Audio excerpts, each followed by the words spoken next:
ani kiyyaadha warri gara kiyyaa miidiyaatiin hordofaa turtan guutumaan guututti kiyyaa miidiyaa waan nurraa cufaniif karaa Oromiyaa Daily News kanaan deebinee dhufnee jirra. Hordoftootaa fi kabajamtoota keenya karaa viidiyootiin guutumaan guutuun nu urguranii jiranii karaa sagalee qofaan isinii dhiyeessuu dandeenya. Warri kiyyaa miidiyaa beektan warri hin beeknes hundi keessan subscribe godhaa. Kiyyaa miidiyaa waan nurraa cufaniif gara YouTube 170 ol YouTube qabu nurraa cufan jechuudha.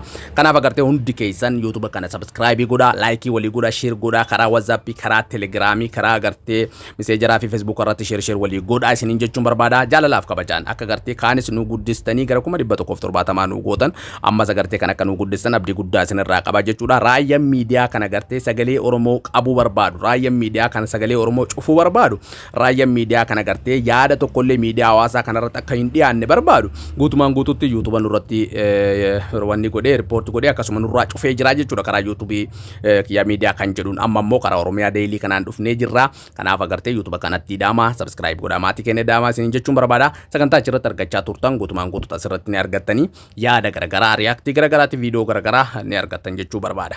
Warri deeggartoota waraana bilisummaa Oromoofiin jedhan keessattuu warri agartee miidiyaa hawaasaa kana fayyadamtoonni miidiyaa hawaasaa jechuu kooti rakkina guddaa qaban. Rakkinni isaan qaban maali? Keessattuu gama YouTube, gama TikTok, gama Facebook illee even tokko maal jechuudha. Yaanni isaanii maali? Yoo ati waraana kana qeexa, yoo ati waraana kana agartee rakkinni jira irraa dubbatte diina si godhan.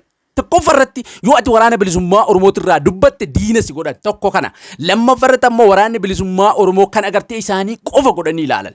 Lama kana. Sadaffarratti ammoo just agartee ati gaafii wayii questionii wayii gaafatta yookaan ammoo waa wayii dhiyeessita. Fakkeenyaaf ajajaan waraana bilisummaa Oromoo Jaalmarroo Dirribaa'oo taate kan paartii siyaasaa hoogganu ABO'dhaami. ABO OBO jennu. Just jechuun ABO'n paartii waraanni OBO'n ammoo OBO'dha. Lola warra agartee dirreerratti lola gaggeessu. Eenyudha pirezidaantiin yookaan ammoo dura ta'an ABO eenyudha jettee yoo ati gaafii gaafatte diina si godhan yookaan ammoo Oromummaa sirraa fudhate yookaan ammoo saba kana keessaa si baasan jechuudha. Gaafii kana nama baay'ee akka inni mudachaa jiru akkasuma nama baay'ee akka inni agartee bira jiru ni beeka waan ta'eef jechuu kooti. Kan biraa kana qofaa miti. Arrabsoo fokkataa diinni sin arrabsin. Arrabsoo fokkataa nami ati nagartee kiyyettee yaaddu sin arrabsin si arrabsan. Deeggartoota waraana bilisummaa Oromoo kan biyya alaa keessa jiraniin jee beeki. Deeggartoota warri hin jiru.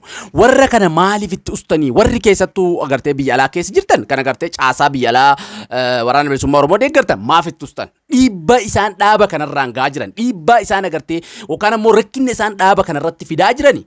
Waan salphaa isinitti fakkaata jechuun gaa miidiyaa hawaasaa kanarra miidiyaan gaa laafaa fakkeessuu dandeettan waan isaan rakkinni isaan fidaa jiran yookaan ammoo garee kana rakkinni isaan dhaaba kanarra fidaa jiran waraana kanarra fidaa jiran gargar qooduudhaan Oromoo gargar qooduudhaan sabaan waan gargaraatiin gargar fageessuudhaan isaan fidaa jirani waan laafaa isinitti fakkaata. Tuffattaniituma ijoollee TikTokiiti, ijoollee Facebookaati, ijoollee YouTubeaati jettanii bira kutuun keessanii booda waa aarsaa isin kafalchiisa. Booda waa baay'ee argaa jirra gaa. Zamoona kana keessattuu waggaa 5 darban kana keessatti waa baay'ee argaa jirra waan ta'eef aarsaa guddaa isin kafalchiisaa ijaada kun maali? Dhaabi tokko yoo ati gaafii gaafatte biltiginnaa gaafii asirratti dhiyeessee gaafadha. Facebook haa ta'u, YouTube kiyyaa ta'u, karaa kamiinuu haa ta'u. Gaafii yoo an gaafadhe gaafii sun seerannaa deebisti. Waraana bilisummaa Oromoo yoo ammoo gaafii gaafadhe seerannaan deebis. Waayee maali? Maali rakkinni keessan? Warra agartee dubbii maayettanii isin agartee baalgariidhaaf wanni nyaattu kanaan maaf agartee wanta kanarratti hin dalayne? Karaa social media kanaa maaliif akkanatti duutanii dadhabdanii isiniin jechuun barbaada. Gaaddiina Oromoo na godhaati Oromummaallee narraa fudhadhaa ga'ee akkana isiniin jedhee isin qeeqi kanuma gaa. Kan biraa ammallee kan biraa kaan irraanfadde jira. Yoo ati listaa diqqaattu haa guddattu waraana kan hin deeggarin ija biraatiin si ilaalan. Yoo ati waraana hin deeggaru dhibbarraa dhibbatti hin deeggaru. Ittirratti illee duru. Ati ija biraatiin silaalan, ilaalcha biraatiin silaalan. Maaliif garaagarummaan paartiilee biraatiif garaagarummaa fakkeenya isinii kaasa. Warri mootummaa naajjeesaa nu qalaa nu hidhaa maal nu godhaa dhiiba rakkina gurguddaa nurra qaqqabsiisaa jira jedhanii miidiyaadhaan isaa taatu lafarratti isaa taatu namoonni himatanii jiran. Akkasimi. Akkasi. Mi garaagarummaan keessa maaliree? Jechuun gaa mootummaa fi wal bira qabee wanni osoo hin taane warra agartee isin deeggarra jee dhiibbaa guddaa asirratti fidaa jiru kana qashina warri kun qushaashaadha deeggartoota keenyaa miti nu bakka hin bu'anii jettanii maaliif ofirraa hin dubbanne maaliif ofirraa agartee ati listaa diqqaatu guddattu yaada maaf hin kennanneen isin jechuun barbaada akka kootti. Kan biraadha immoo kan asirratti kaasuu barbaadu yoo ati waa wayii dubbatte si as faraarraan. Bakka ati jirtu ni beeyna, bakka ati galtu ni beeyna, bakka ati jiraattu ni beeyna, biyya ati keessa jirtu ni beeyna, magaalaa ati keessa jirtu ni beeyna. dhuufutee asfararraa yadeero nuti nu agar waan agartee waan baay'ee miidiyaa hawaasaa kanarratti dubbannu jenneeti walirratti duullu walirratti dhakaan darbinu gufuu walitti taanu jenneeti malee beekaa callisne malee miidiyaa hawaasaa kanarratti waan warri deeggartoonni kunniin godhaa jirani anaa miti nami biraa haa kijjiba yoo jettan kijjiba ja'atii jalannaa barreessa dhugaa waaqaa isin jedhu hundi keessan sheer godhaa biraan nagaa keessattuu waan kana isin as faraarraan maaliif as faraarraan gaafii qofa gaafattee bara anamma gaafii kana gaafadde gaafii yaani maali bilisummaa ree kabraa jechuun gaa maaliif bilisummaa dhugaa maal barbaaddarree maali wanni isin barbaadannaa himaa gaa yoo isin warra deeggartoota keenya akkasuma miseensota waraana bilisummaa Oromooti jedhanii agartee miidiyaa hawaasaa kanarraa fokkoran akka jaldeessa boqqolloo quufetti ummatarraa jasti agartee wanni ngoone maali nami firidoomii yaada kennachuu qaba yaada kee kana bilisaan kennadde bilisaan jiraachuu qaba wanni itti na asfaraarraatu wanni itti na dursiftuuf hin jirtu wanni itti biyyaan keessa jiruuf magaalaan keessa jiru naa lakkooftuuf hin jirtu jechuudha dasan sigalee bilisummaadhaan dhalannee bilisummaadhaan jiraanna jettee Oromoon waggaa ganaa falmaa jirtu waan ta'eef jechuudha Jalmaroo Dirribaa akkasuma jajoota isaanii dabalatee warroota kanarratti illee qeeqa yoo dhiyeessite akka waan ati agartee paartii kanarratti qeeqa dhiyeessite godhaniiti kan isaan yaadan gareen kunniin akkami fakkeenya Jalmaroo Dirribaa dhukkee irraa kaaseen arrabsa dhukkee irraa kaaseen qeeqa arraba jechuun kan fokkataa agartee anas na salphisu sun osoo hin taane dhibbarraa dhibbatti kan isa wanni godhuun taane rakkina jiru agartee namni irraa dubbatu wantoonni hawaasni irraa dubbatan wantoota tokko dhibbarraa dhibbatti irraa dubbata dhukkee irraa kaasee Abiyyis akkasuma isas akkasuma warroota biraattis akkasuma jechuudha akka miidiyaatti yoo laalle yookaan ammoo akka warruma sooshaal miidiyaa hawaasaa fayyadamtoota kanatti yoo laalle bakka akka waan agartee an dhaaba kanatti gufuu ta'e Jalmaroo Dirribaa nama tokko dhaaba walitti dhufan bakka kana jala sararaaf kan sammuu keessanitti hima Jalmaroo Dirribaa nama tokko dhaaba marroo walitti qabina marroo arrabsuus ni dandeetta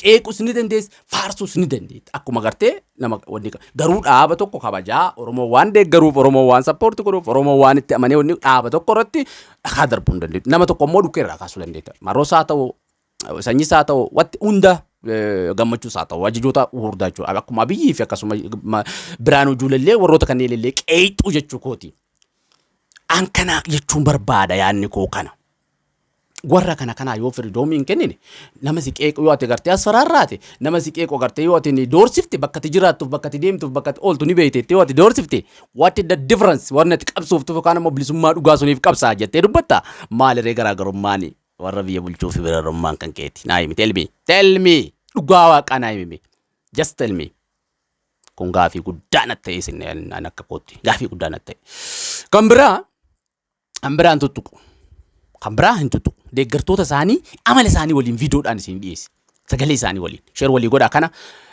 warri TikTok illee warri Facebook illee sheer walii godhaa nama bira qaqqabsiisaa isin jechuun barbaada maaliif waa baay'ee miidiyaa hawaasaa kanarratti taazamnee even warrummaan deeggartootummaan waraana bilisummaa Oromoo fi injaan kun kan miidiyaa Oromooti irratti duulan argita OMN irratti ka duulan argita dhakaa karra darban argita ijoolleen OMN itti agartee qophiilee OMN dhiyeessitu yookaan ammoo qophiilee odeessaalee dhiyeessituun lubbuudha waa'ee waraana bilisummaa Oromoon dubbatu ni sodaatti akkanumatti irraa ilaalee beekan ni sodaatti maaf sodaatti dhukkee irraa kaaftee waan rakkinni qabu jarkinni jiru himte maal rakkoo qaba dhukkee irraa kaaftee yoo himte maal rakkoo qaba wanni kuni dhibbarraa dhibbatti akka ajajaa waan kana deeggarre ni beeka deeggartoota fiinjaan kan agartee warra boqqolloo quufee biyya alaa kana jiru malee rakkina kanneen booda wayi rakkoo isiniif fida ani sunumaaf baasa wayi an dhaaba tokko illee deeggaro deero ani dalagaati yaan deeggara miidiyaa kiyyaan deeggara YouTube Facebook kiyya TikTok kiyyaan deeggara jechuun gaa irratti dalagee waa yaada kiyya niin baadha nama tokko hin deeggaro am sa'aatii kanatti deeggaraa nama paartii kamiitti illee miti hin deeggaru illee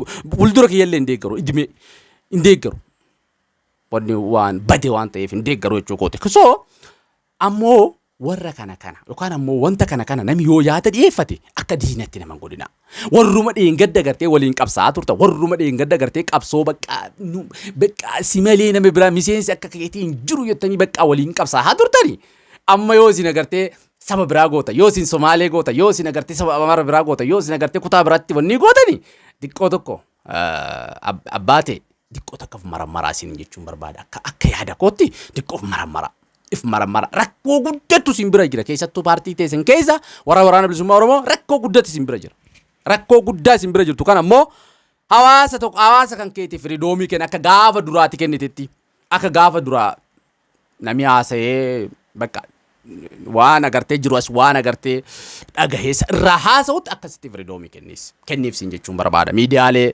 fillee firidoomii kenniif jechuun barbaada. Kan biraa step by step waliin deemna gaa. Share walii godhaa hundi keessan wal bira qaqqabsiisaa siin jechuun barbaada. Step by step dhaan laayikii godhaa. Step by step waliin deemna wanta kanarratti yaada kanarratti keessattuu raada oboo kanarratti warroota agartee oboo deeggaran fakkaatanii oboo tan agartee qiyaamaatti goolaa jiranii jira. Kanas agartee isinii dhiyeessa.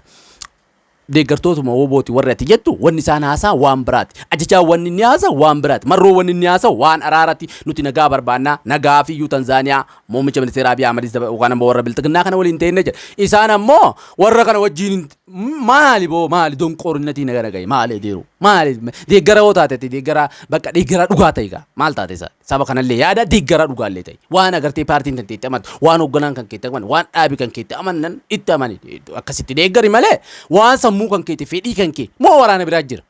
Waraana biraa kan nuti hin beekne kan agartee marroon ta'anii jira moo maali? Maali rakkinni jiru maali? Bakka tana rakkoo jira beeka. Jara keenya bakka tana waliin haa ilaallannu. Oromoo yoo an kijiba naan jaa. Ani miidiyaa hawaasuma kanarratti arge. Yoo nama tokko waraana bilisummaa Oromoo qeeqe bakka ati jiraattu ni beeka sii dhufa. Bakka ati jiraattu ni beeka kana biyya keessa amma mucaa tokko baazawee icciitii namaallee baasuun gaarii miti. Dhugaa warra birisiniin jechuun barbaada. Wanta kana qulqulleeffadha. Kaan ammoo walitti gayyaana kabalxagannaallee wanta tokko ni jirti. Kanas isinii dhiyeessa.